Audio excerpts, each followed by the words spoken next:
In this guide, you'll learn how to add custom fonts on CapCut on PC. Let's get started. First, launch your preferred browser and head over to google.com. Now type in dayfont.com. You'll be directed to this website.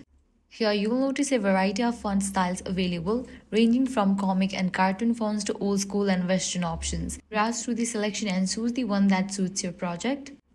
After you have chosen your font, now you'll need to download it. So all you need to do is click on the option download. Now we need to locate the downloaded file on your PC. Depending on your web browser settings, this file might be saved in your downloads folder or another location. Once you find the downloaded font file, you'll notice it's slightly compressed into a zip folder. To extract the file, simply right-click on the zip file and choose the option to extract all. After extracting, open the folder to view the font files.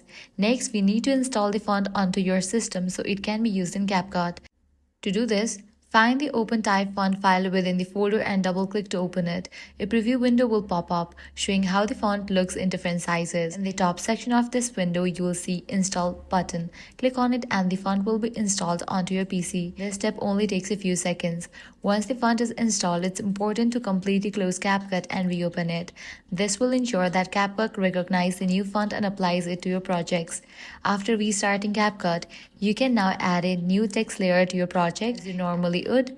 To access your new font, open the font list. Since this is a newly installed system font, scroll all the way to the bottom of the list until you see the system fonts option. There you will find the custom font you just downloaded. And that's it. This way you can easily add custom fonts on CapCut on PC. If this guide helped you out, do not forget to like, share and subscribe. Thanks for watching.